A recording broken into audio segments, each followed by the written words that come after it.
Hi everyone, welcome back to my channel nursing tech Jyoti. So SGPGI का set 1 तो complete हो गया था पीवाईक्यूज का। अब हम पढ़ते हैं सेकंड पार्ट। देखिए पहला क्वेश्चन क्या है।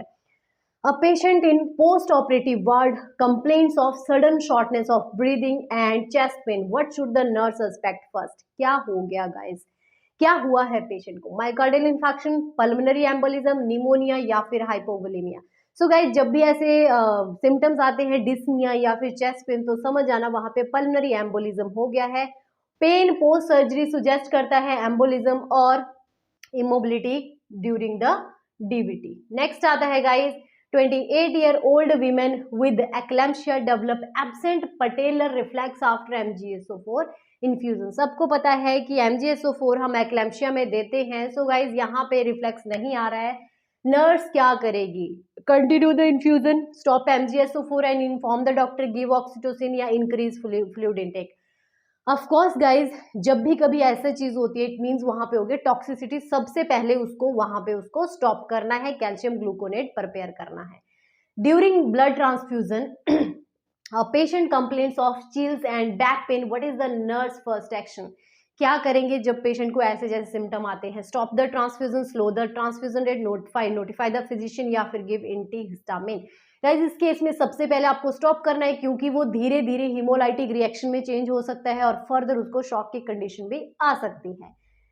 Next question, patient on mechanical ventilation shows high peak airway pressure alarm. मतलब जो अलार्म आ रहा है वो बहुत हाई आ रहा है। The nurse should first check, क्या देखेगी नर्स? Sedation level, kinking of ET tube, ventilator mode या फिर पेशेंट पोजीशन। गाइस कभी भी हाई लेवल का अगर वहां पे वॉल्यूम आ रहा है तो याद रखना किंकिंग ऑफ ईटी ट्यूब की वजह से भी आता है। सो सबसे पहले नर्स को वो चेक करना है। Next question, a nurse is caring for a burn patient with urine output only 15 ml per hour. इसके लिए आपको ये पता होना चाहिए कि पर आवर कितनी आउटपुट होनी चाहिए। What does this indicate? तो बता देती हूँ, normally per hour 30 ml per hour होनी चाहिए, यहाँ पे 15 है। सो क्या है? नॉर्मल आउटपुट है, डिहाइड्रेशन है, एडिक्वेट रिससिटेशन है या renal failure. Sorry guys.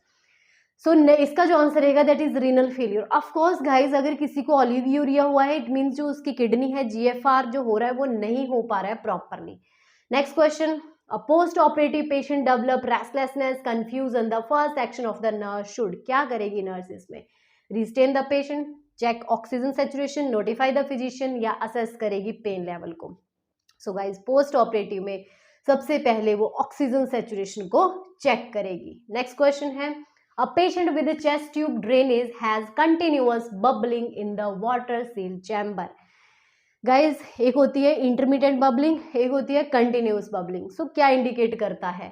Air leakage, normal function, tube blockage या फ्लूइड ओवरलोड। सो गाइज याद रखना, अगर वहां पे कंटिन्यूस बबलिंग हो रही है इट मींस वहां पे हो रही है एयर लीकेज। नॉर्मल फाइंडिंग अगर देखनी है तो वहां पे इंटरमीडिएट बबलिंग होती है। नेक्स्ट क्वेश्चन है, a patient with diabetes mellitus become sweaty and confused, the nurse should first क्या करेगी? Check blood glucose, give insulin, start IV fluid या give oral fluid. So guys इस केस में जो nurse करेगी दैट इज चेक करेगी blood sugar, क्योंकि guys यहाँ पे हो गया है हाइपोग्लाइसीमिया। नेक्स्ट है, postpartum mother reports perineal pain and foul smelling lochia. Lochia सबको पता है, डिलीवरी के बाद जो ब्लड आता है उसको लोकिया बोलते हैं। बट यहाँ पे क्या हो गया है, जो लोकिया है वो फाउल स्मेल है और वहां पे पेन भी हो रहा है। तो नर्स क्या सस्पेक्ट करेगी? Normal healing, uterine involution, puerperal sepsis या UTI. So guys after delivery अगर ये चीज हो रही है तो उसको हम परप्यूरियल सेप्सिस, मतलब परप्यूरियम पीरियड वो होता है जो डिलीवरी के बाद 6 वीक तक चलता है, ठीक है। सो फाउल स्मेल, ये सारी चीजें किसका है? इन्फेक्शन का कारण है, ठीक है। During IV infusion, the patient complains of a pain and redness at the site. Nurse should क्या करेगी? Continue infusion, warm compression, stop करेगी infusion को और remove करेगी कैनुला को या flush करेगी स्लाइन के साथ। So guys, IV infusion कभी भी चल रहा हो, ऐसे सिम्टम आते हैं तो सबसे पहले स्टॉप करना है और उसको रिमूव करना है। फेलेबाइटिस के साइन हो सकते हैं। A newborn shows bluish discoloration around the mouth while crying but pink when calm. What is this?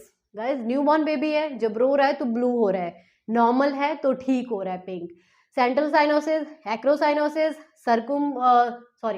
सर्कुमोरल cyanosis या फिर नॉर्मल फाइंडिंग। सो गाइस कभी भी अगर बच्चा, नया बच्चा, न्यूबॉर्न 1 डेज का है तो उस टाइम पे this is normal finding.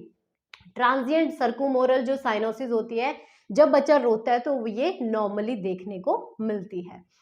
Next question है, nurse find a patient having a tonic clonic seizure, what should she do first.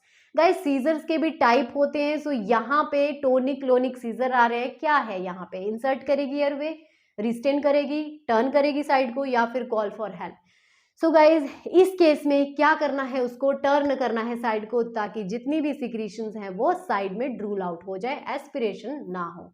Next question, during nasogastric tube insertion patient start coughing and cyanosis develop, the nurse should. Guys NG tube क्या कर रहे हैं, insert कर रहे हैं, एकदम से coughing choking के साइन आने लगे, क्या करोगे, कंटिन्यू इंसर्शन, रिमूव करेंगे, ऑक्सीजन देंगे, या आस्क करेंगे पेशेंट को टू स्वेलो। इस केस में गाइज हमेशा रिमूव करनी है ट्यूब इमीडिएटली, क्योंकि वहां पे हो सकती है उसको choking cyanosis. Patient receiving digoxin develop nausea and blurred vision, the nurse should do first. Blurred vision nausea किसके साइन है पता होने चाहिए, check apical pulse, stop drug and notify the physician, give antiemetic या increase the fluid. So guys इस case में वहां पे चेक करनी है एपिकल पल्स, क्योंकि ये साइन किसके हैं, टॉक्सिसिटी के। नेक्स्ट क्वेश्चन है, patient with COPD is receiving oxygen at 6 litre per minute via nasal cannula, the nurse should continue as order, reduce flow rate 2 litre per minute, increase to 10 litre, या stop oxygen therapy. कभी भी COPD का patient है guys, उसका जो flow rate चलता है वो 2 लीटर पर मिनट पे चलता है, तो जल्दी से जाके उसका फ्लो रेट कम करना है। That's it guys. So SGPGI का जो पार्ट 2 है वो भी खत्म होता है। सो ऐसे ही PYQs के लिए नर्सिंग टेक ज्योति को फॉलो जरूर करो। Thank you, keep sharing, keep supporting.